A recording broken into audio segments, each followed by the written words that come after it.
দারুণ। প্রতিবেদনের একেবারে শুরুতেই এই দারুণ শব্দ দিয়ে প্রতিবেদনটা শুরু করলাম।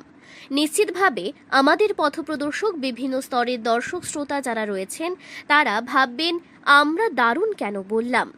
আমরা দায়িত্ব সহকারে দারুণ কথাটা এই কারণে ব্যবহার করলাম কারণ প্রতিনিয়ত বর্তমান রাজ্যের সরকার জনদরদি প্রচার করলেও প্রকৃতপক্ষে এই সরকার যে নিজেদের জনপ্রতিনিধি থেকে শুরু করে চেলা চামুন্ডাদের জন্য কতটা ভাবছে তা দিনের পর দিন প্রমাণ হয়ে চলেছে।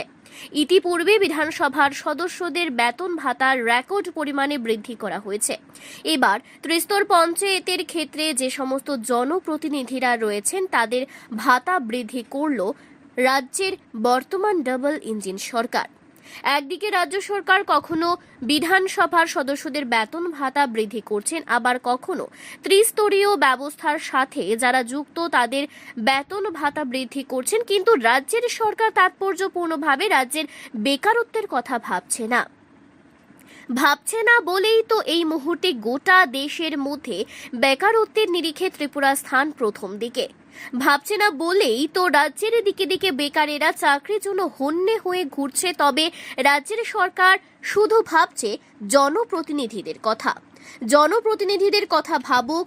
বিশেষ করে পঞ্চায়েত স্তরে বিনা প্রতিদ্বন্দ্বিতায় জয়ী প্রতিনিধিদের কথা রাজ্যের সরকার ভাবুক, আপত্তি নেই। তবে এই সরকার সাধারণ মানুষের কথা, বেকারদের কথা, অর্থনৈতিক প্রকৃত বিকাশের কথা কবে ভাববে, এটা কিন্তু প্রশ্ন। এই প্রশ্ন তখন আরো বেশি দীর্ঘায়িত হয় যখন বিভিন্ন স্তরের বেকারেরা চাকরির জন্য দিনের পর দিন রাজপথকে বেছে নেয়, কিন্তু সরকারি চাকরি দেওয়া দূরের কথা, চাকুরি প্রত্যাশীদের জন্য কোনো সিদ্ধান্ত গ্রহণ করতে পারছেন না। এই অবস্থায় দাঁড়িয়ে আর যাই হোক, দিনের পর দিন জনপ্রতিনিধিদের কথা শুধুমাত্র সরকার ভাববে, এটা কিন্তু সাধারণ মানুষ মেনে নিতে পারছে না।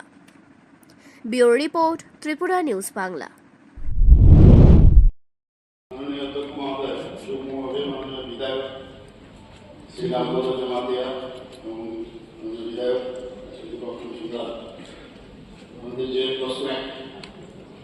জেলা সভাপতি, সহ সভাপতি সহ পঞ্চায়েত প্রধান, উপপ্রধান ও পঞ্চায়েত সমিতির চেয়ারম্যান এবং ভাইস চেয়ারম্যানের সামাজিক ভাতা বৃদ্ধির পরিকল্পনা সরকারের আছে।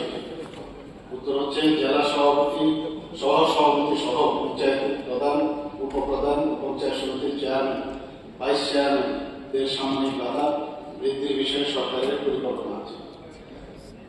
কোশ্চেন নাম্বার 2, ত্রিস্তর পঞ্চায়েতের অন্যান্য নির্বাচিত সদস্যদের সামাজিক ভাতা দেওয়ার পরিকল্পনা দপ্তর আছে কিনা।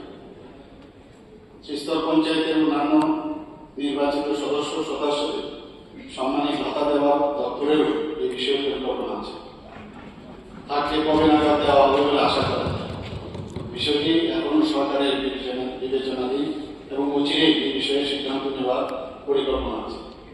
না থাকে তার কারণ প্রযোজ্য